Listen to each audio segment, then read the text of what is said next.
Okay, so I've gained weight. Does that make me less of a person? Hey guys, I am on a hike. Anyway, I thought I'd film because it takes my mind off of really hating doing this. I don't like to exercise. This is how far I've come. I've got a lot more to go. I was gonna map out my trail. I don't really know. I think it's 2 miles. Probably more than that actually. Yesterday, I went to the gym and I weighed myself. I hadn't done that in a while. I was surprised by myself because usually my reaction to gaining weight on the scale is, oh my God. But for some reason when I looked at it, it didn't sting this time. I felt an acceptance in myself. I felt like, you know what, I might have gained weight, but I'm gonna hold this as if I hadn't gained weight at all. I'm gonna be more confident in myself. So, wow, I'm already out of breath. But recently I've been really down on myself about my body. I was doing my makeup and I noticed some puffiness around my cheeks in this area, and especially around this area. And I freaked out a little bit. I'm like, oh my God, I've got puffer cheeks, I'm fat. I was ready to attack myself. And that kind of thinking is not gonna get you to your goal. I realize it just makes me feel unmotivated, and people might not look at you and think that at all. It might just only be you, and in your head, it's a mind thing. When I looked at the scale, I used to think, wow. And it ruined my whole day. I'd be depressed, I wanna go back home and just hide away. Really beat myself up. But yesterday, it wasn't that kind of day. And that is empowering for me.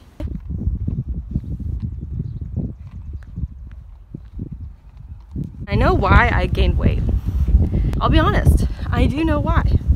I have been studying, not getting active, not moving around as much, not enjoying fresh air, and I've been eating Taco Bell. I didn't realize that no was a complete sentence. Did you guys know that? I have a hard time with that. I realize that this year I do not say no as often as I should. And who doesn't? We all want to be nice, especially women. We're socialized into thinking, hey, I'm sad, but are you okay? Instead of like just saying no and standing by and standing your ground.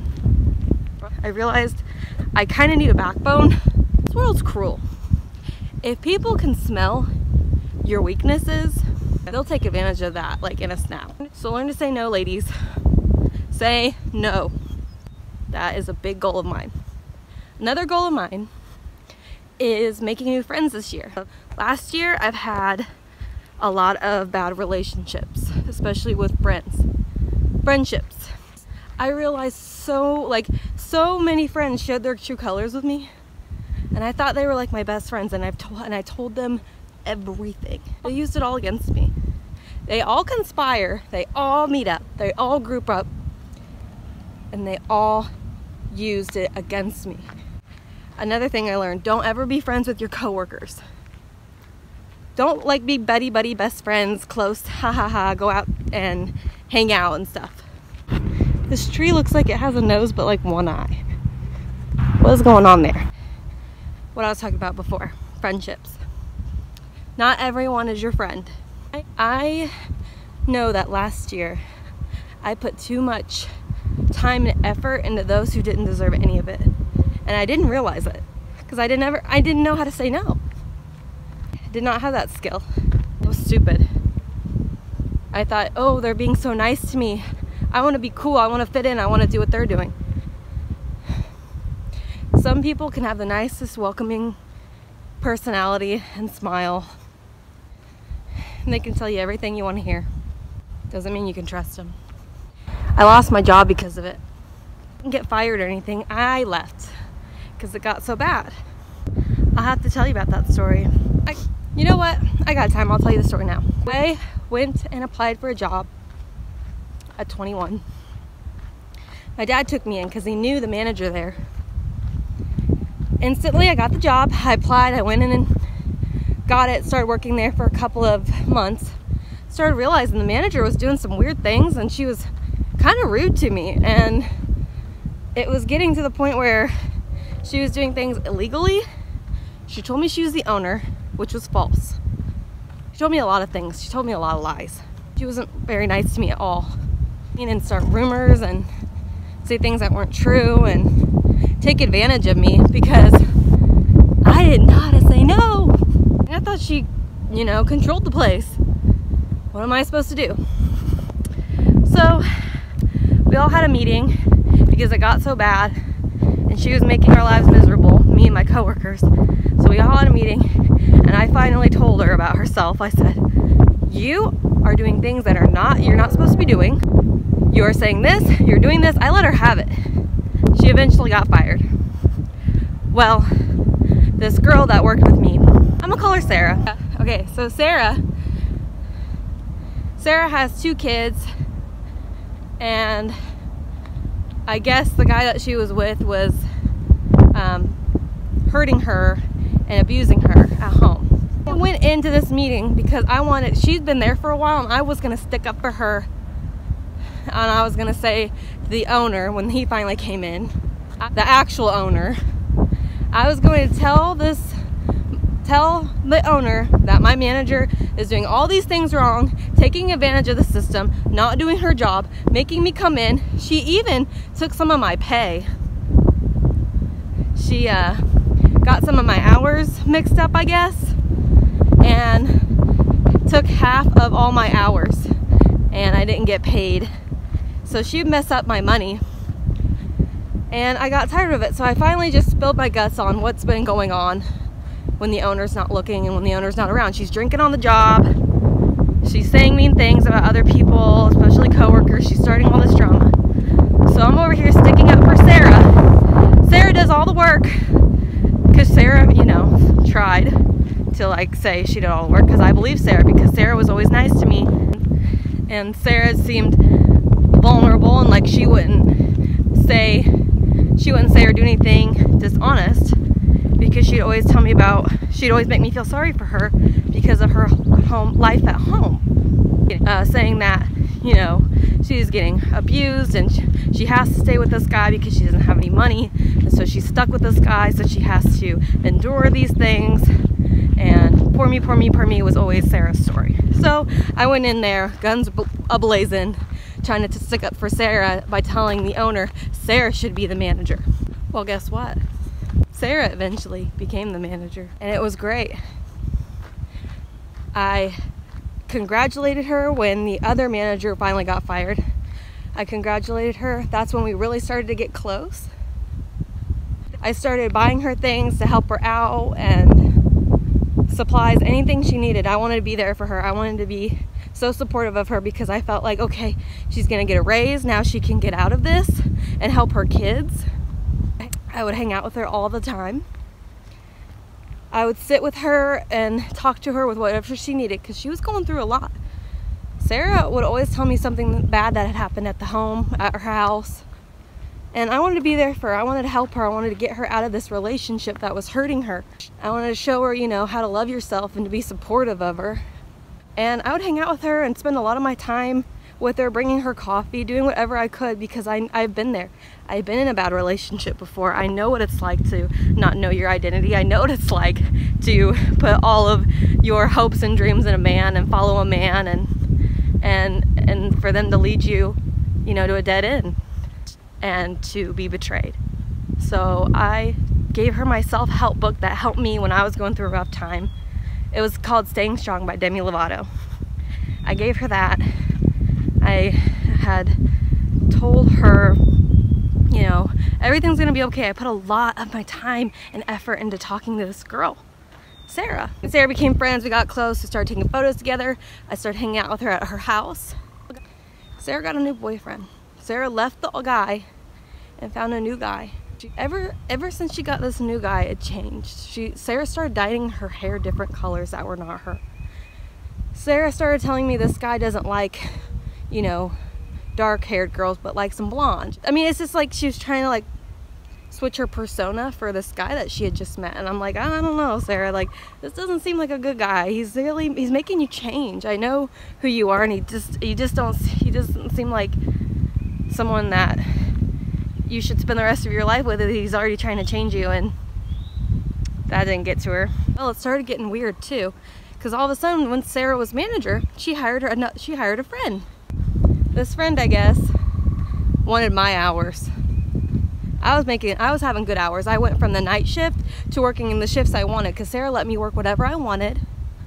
She really tried to accommodate me in my school schedule, and she did an amazing job. She was really there for me, and we had a really close bond. This new girl, Jessie, oh, we're gonna call her Jessie. Jessie worked there before, but Jessie left. Well, Jessie got rehired by the new manager, or by Sarah, and Jessie decided she was gonna get close with Sarah. Well, in order to do that, me and Sarah were so close, Jessie was gonna try to find a way to get a toe in there to kind of get us separated. Do that. Jessie was gonna start a rumor and start a lie saying that I told everyone that Sarah was pregnant. I thought, that is so dumb. Sarah would never believe that I would say that to everyone. Because I worked so hard on building Sarah up, making her better, trying to help her. I'm a friend, I'm here, I'm real, I'm honest. And to do that seems like something stupid. I felt like Sarah would never believe that. Well, it worked. Sarah decided that I was the enemy. And I really did say that. She stopped talking to me and she started talking about me. Sarah decided she was gonna cut my hours and give Jessie all of mine. Sarah decided she was gonna talk bad about me and leave me out of things. She decided to completely disown me and believe what this Jessie had to say and what was going on. Just like that, in an instant. After all that hard work and time I spent trying to build a friendship I thought was real, it crumbled in a matter of seconds. So I decided, okay, I'm gonna meet up with Sarah and sit down and talk to her. I wrote a whole bunch of things in a journal that I wanted to say, and thinking, okay, I'm gonna win this friendship back. I'm gonna tell Sarah that this is not true. I wouldn't say that. I swear, like, that's something super dumb. I told, Sarah, look, I never said those things about you. I would not say those things about you. That's not true. I don't know who's saying that. And she pretended to listen. She was just like, okay, I know you wouldn't say that. All right, we're good now, we're cool. She still kept ignoring me. She still kept leaving me out of things. When I would go to hang out with Sarah, like usual, I bring her coffee or I come in just to sit and talk with her, Jessie was always sitting there. I decided I was replaced. Said I wasn't getting my hours back. I couldn't afford it. I couldn't afford the drama. I was like realizing I didn't have money for gas. And I'm wasting my time like trying to figure this all out and this drama and this mess, and realizing that nothing's gonna change. I decided to leave. I wasted so much time. And I cried. I cried for a long time. Because I really liked her and I really thought she was something else. Again, not everyone's your friend. And you cannot build a friendship in the same place where you make money. I feel like she used me. Do I still feel like that? Yeah. Not because I'm angry still, but because I see it now. Like, I see it all laid out. Like, she pretended that she had a really rough life and she couldn't do things on her own and she needed help. She knew that I was willing to be there and help and be a good person to listen to. She used me as someone that would maneuver and do her work for her so she can get the manager position. She used my voice because she couldn't speak up for herself. That Jessie girl, I don't know if this whole thing's her fault. I mean, honestly, if you were really friends with somebody, they wouldn't, like, if she really was friends with me and knew me, she would probably think Andrew would never say that. But too good of friends. But we weren't. In her mind, I wasn't. I was disposable. I was just some girl that helped her get to where she wanted to go, and she was like, bye. But yeah, that hurt. I'm over it now. It doesn't hurt anymore. I'm off. I got bigger and better things to worry about. I have a new job that I really like. I have made so many new friends. I'm a lot wiser because of it. And she lost somebody who was honestly genuine with her. And I feel bad because the next person that comes along that's honest and genuine, she's gonna lose that friend too. When it's all done, she'll never have any real friends. She'll never have anyone who truly cares because she's run them off. She doesn't know how to appreciate it. She's a user. And I gotta feel sorry for those people. Those people will never know how to love and how to be loved. They'll never find true happiness. They'll forever live alone. Those are the people that are alone, that die alone. No one comes to their funeral. Barely anyone comes to their wedding. That's my story, and it's really windy. Thanks for going on this walk with me. It has been great. I am almost done.